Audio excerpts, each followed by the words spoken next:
y'all? My name is Advance, and this is Advanced Sports Talk. Alright, so got a bit of a, not really a bit of a special episode, but doing something new. This is a sports channel. I'm trying to, broaden my horizons a little bit. I primarily talk about football and fighting, or football, boxing, and MMA. But so for this is football or sports related, and so Netflix has a new docu-series called Untold, as you can see down here.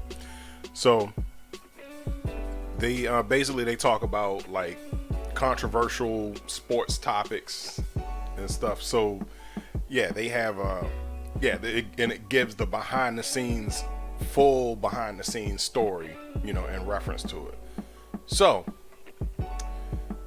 the first episode that was advertised, or at least the first episode that came across my radar, because they got a few of them. They got the Malice in the Palace, and they got there was one with or a mob boss bought his 17-year-old son a hockey team, and the one that I'm doing today was called The Girlfriend Who Never Existed.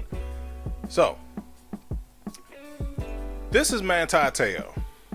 If you don't know who Manti Teo is, it's hey, all right. He was the center of a scandal, controversy, what have you, back in 2013, in that year, where he found out that his grandmother passed away and his girlfriend that he was seeing passed away. So he's had a rough go of it, in his senior year, going into the championship game between Notre Dame and Alabama. Oh, by the way, he was a guy that he was probably the best player at Notre Dame to date. If there has been somebody since then, please forgive me. I don't keep up with Notre Dame, but this is Manti Teo as he was at Notre Dame. Now, in the wake of this scandal, he was supposed to be a first round draft pick, but he ended up getting drafted in the second round instead to the San Diego Chargers. Well, they were San Diego at the time. They're LA now. And then he bounced around the league for a little bit, and I think he was signed with the Bears, and he ended up with the Saints. So now that I've given you that little bit of backstory, I'm gonna go out on a limb. No, not even really out on a limb. I'm just gonna stand firm with it, and I'm gonna say that the entire sports world owes this man right here an apology, man. Because with the shit that came out with that situation, and it's like you can kind of look at it and say, bruh, you didn't know? Or bruh, were you in on it? Or like, did you like do it for the attention? Look, let me show you something, right? This is the chick he thought he was talking to. Right? So this is who he was actually talking to. This person right here on the right. The dude. So when he did that, so this guy was very confused about his sexuality or whatever. So he decided to make a fake profile where he got to talk to all the boys that he wanted to. And he picked a interesting subject or interesting face to be the face of his his profile. So this is what the guy looks like now. So he has since began his transition. So he's that's what he wanted to do. He was a little bit unsure about himself, so he created this persona and ended up roping in our hero. Yeah. So basically, how when they went into depth and explained like everything, all the layers that came about with this, and I was just like, damn, man, god damn, because it's like his whole thing is like, they said, like, he said, like, pretty much the principles that he was raised on was faith, family, football. And yes, if you are an avid watcher of The Best Man, yes, I know that sounds eerily similar to Morris Chestnut's character saying God, family, football, but that's neither here nor there. Like, yo, this dude is a devout Christian, so, like, and there's like, so there's a level of naivete that comes along with that, wanting to help people, wanting to see the good in people, and so so it's like, and then plus on top of that, he's all the way across on the other side of the country, in the Midwest. I mean Mid East, sorry. Like, it's like he's on the other side of the country. They're in Hawaii or LA, or the dude said that he was from LA and said the chick was from LA, and like he's out there, doing his thing. He's focused on his purpose and everything. He's trying to be the best that he can be. And cause like where he was from, they said like basically it's football or die. Like if you can't play football, you're not getting a you're not getting a college scholarship. You're not going to college, is what he actually said. So he worked his ass off. And, he was the number one recruit in the country, and he ended up going to Notre Dame, who had actually fallen from the prominence that they had in the early 90s, and he ended up bringing them back up, so like with his energy and everything. And then like he had this stuff going on in the background, and, in terms of just a relationship. At this point, I would assume it was just platonic. It would have had to been platonic because, like, he never met him. He never met her. So it would always come down to, like when they would FaceTime, there would always be some kind of technical difficulties or whatever. And hold up. This dude right here on the right, yo, he does a flawless feminine voice, and it's not like he was using any type of machine or voice changer or anything. Like, no, that was really him, because they did it on Dr. Phil and they filmed it live. Like, he was behind a screen or whatever, because he said he had to go through a process to get into the character of the young woman on the left, right? So yeah, so then, like, and sure enough, yeah, that was him. It was him. So I'm like, dang, you can't even trust voices anymore. Like, cause normally, like, if you talking to a dude that's pretending to be a girl, like, it's certain pitches or whatever that you can hear, and you're like, hold up, that don't sound too good. Like, that sounded a little masculine. Ma'am, look up, please. But yeah, so they never met in person.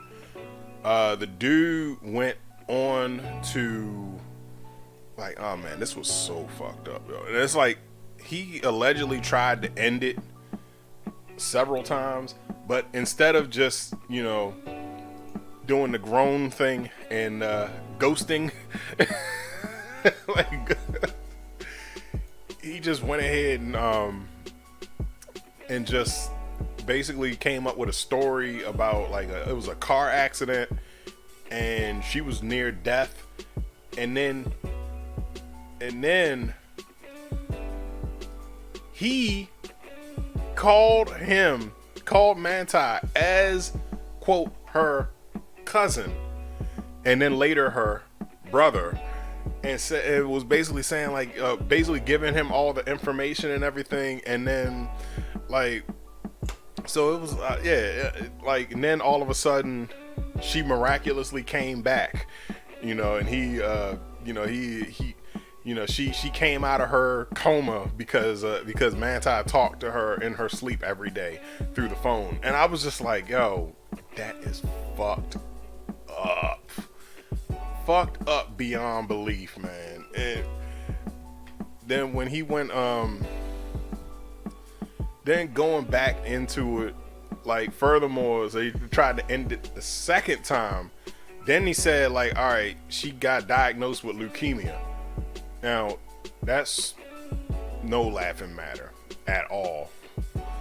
Like, and then lo and behold, like, when Manti's grandmother passed away, then then that's when he decided to call Manti as Lene's brother and say, all right, she's gone, she passed away. Now, mind you, when you do shit like this, you have no fucking idea how somebody is gonna react to it. Like, none whatsoever. Like I said, this man was off. He was preparing for a national championship game. He's in his studies and everything. He after the championship game, he's getting ready to go to the draft. And so, and then somewhere in the midst of all of this, he decides to call back. Hold up, no, that was part of this I left out. So their last game of the season was against USC, which is in California, which is where this dude lives, right? Actually, hold on, let me use this one. This is where this dude lives at, right?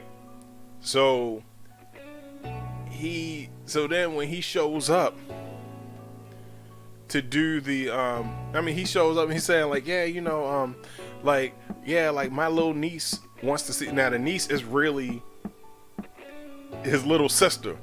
Like, so he didn't got the little sister involved with this shit.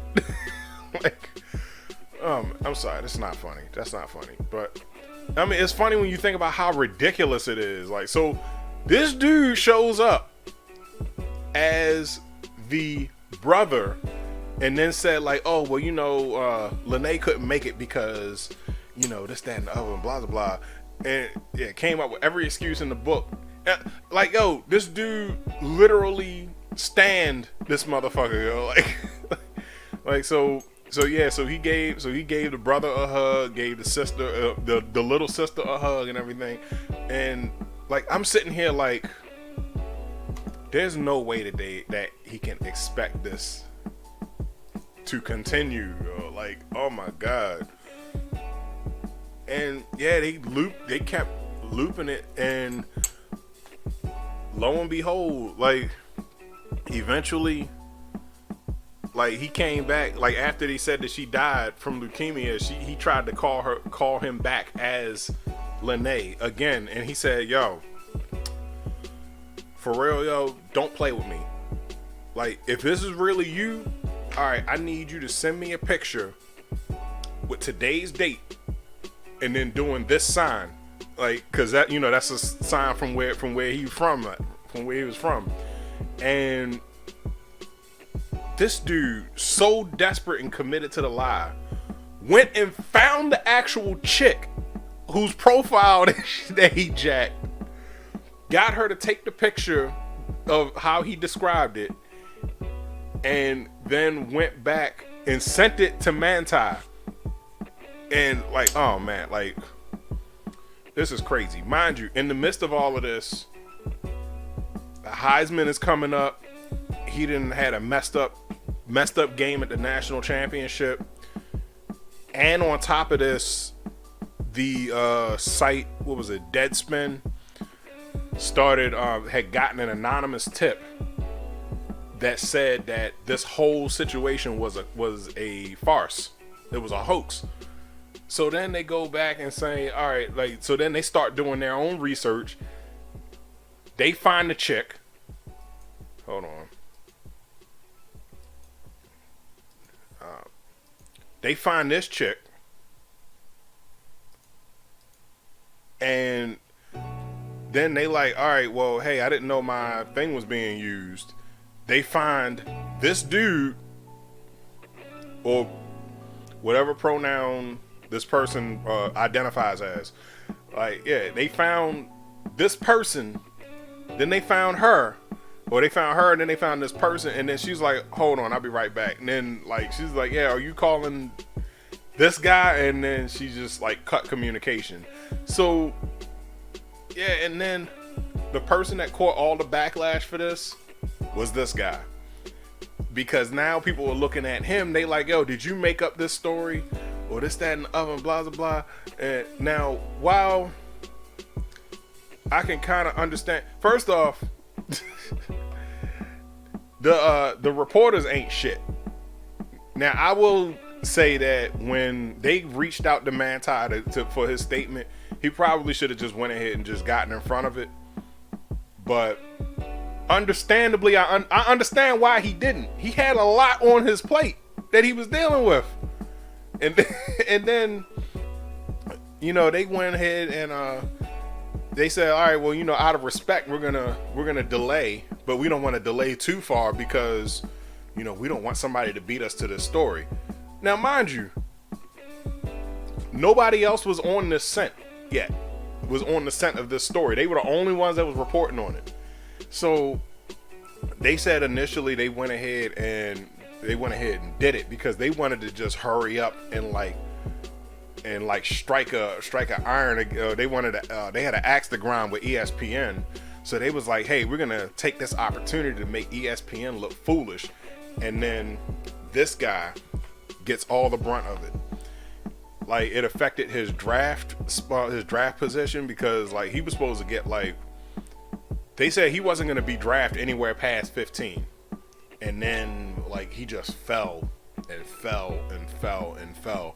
Now, the Chargers ended up taking him at 38, but even still, like, the price difference between a first round pick and a second round pick is astronomical. Now, you still get a lot of money for being a second round draft pick, but still, like, and then on top of that, his first 3 years in the league was garbage. And I'm not saying that to be mean. I'm saying it because, like, his head was fucked up, you know, like, and like this situation really fucked him up. And then for them to come back, for the reporters that at Deadspin to come back and be like, yeah, we didn't think that the public opinion was gonna backlash, was gonna lash out the way that they did. Yes, you did. Get the fuck out of here with that bullshit. Yeah, y'all knew exactly what the fuck y'all was doing because y'all was trying to make ESPN look foolish. It's just that all the negativity that you was trying to send ESPN's way ended up going to this dude, yo. Like, oh man, like that was just stupid. When I actually watched the whole thing, both parts from start to finish, man, I just felt bad, yo. Like, and because we've all been complacent in that. We all made a joke or two about it, and like, I don't know. I think everybody like owes this man an apology, yo. Like, I mean, not for the roasting, but for like what it did to him, yo. Because like, I'm saying it because, like, I came up in a roasting culture, in a roasting culture, you know. So, like, yeah, you gotta be able to take those jokes and roll with it. But like I said before, like how this man was raised, and then he had like so much on his plate. He was dealing with the fact they was asking questions like whether or not he made this up just for to get the Heisman, because he was definitely in the Heisman conversation.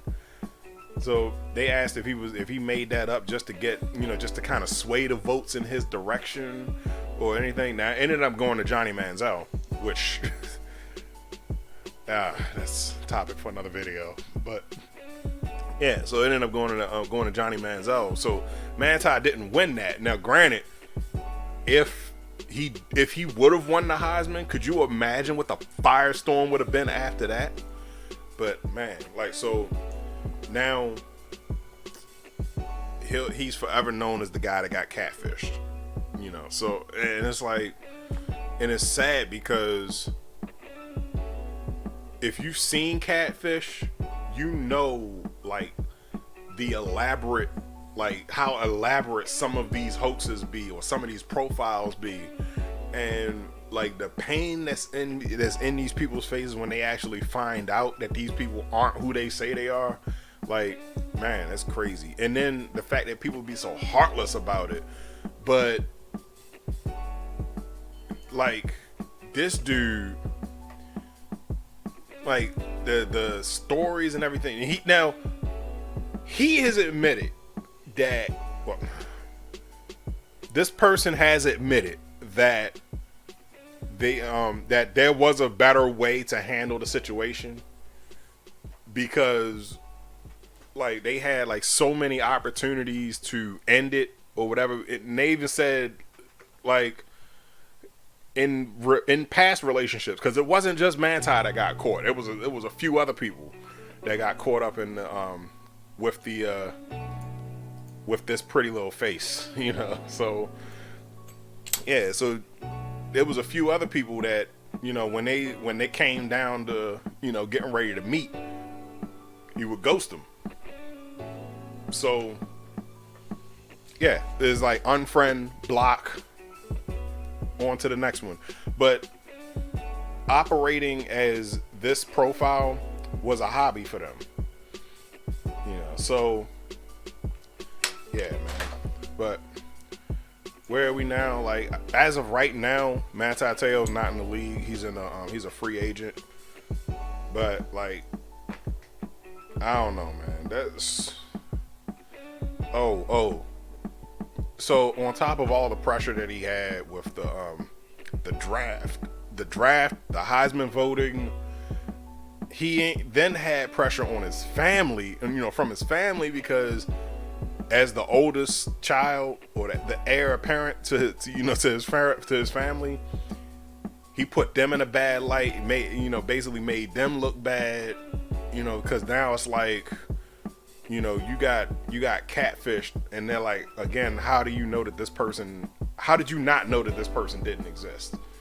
And yeah, man, it's just bad, though. But that's those are my thoughts on it. Manti, I'm sorry, man. I'm so sorry. But, you know, that's why, you know, stuff like this is important, because a lot of times we really don't know, like, what the backlash of certain shit is, like, and like, for him to like keep going and play through all of that and everything, like, I'm glad that he finally got the chance to really heal from the situation. But in any case, that's just my feelings. My name's Advance. Don't forget to like, share, subscribe, or rather, like, share, subscribe on everything down there. I'm out.